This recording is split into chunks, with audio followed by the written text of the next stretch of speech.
ADR tumeikubali sisi. Tumekubali kabisa.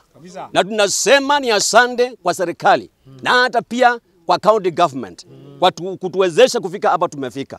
Kwa hivyo tunagojea tuende tuanze hiyo ADR wakati ambao tutakapoitwa ili tuongee na tushauriane na wale wengine. Tupate mwelekeo wa kesho ambao utakuwa ni mwelekeo wa kuleta amani katika mwananchi wa Makima yeyote. Hatutaki kusumbuliwa. Tunataka amani.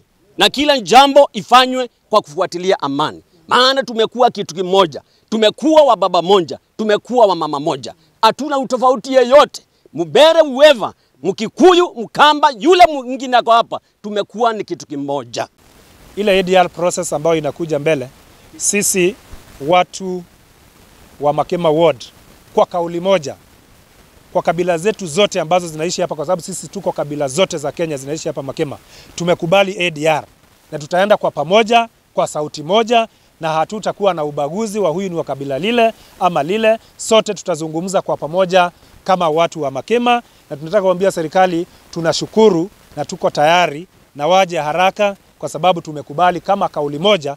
Watu wa Makima tuko tayari kuketi, tuzungumziane, tutatue hili shida tukiwa watu wa moja. Sisi kama community ya Makima tumesema regardless ya kabila ambayo mtu ametoka, sisi sasa kutoka leo tutazungumzia mambo yetu, tutatatua mashida yetu tukiwa kitu kimoja.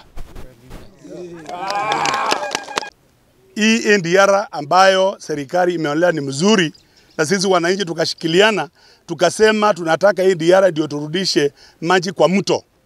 Nataka kuomba watu wa Embu County. Embu County tunajua hii shamba ni yetu zote, lakini kuna watu wanaishi kwa hiyo shamba. Wale watu wanaishi kwa hiyo shamba, tunaomba tukikaa chini kwa ADR, kila mtu awe anaelewa ya kwamba wale watu wanakaa kwa ndani kwanza wache wapate haki yao, ndio wale wengine tuko ambao tunatoka kando ndio tuweze kuingia.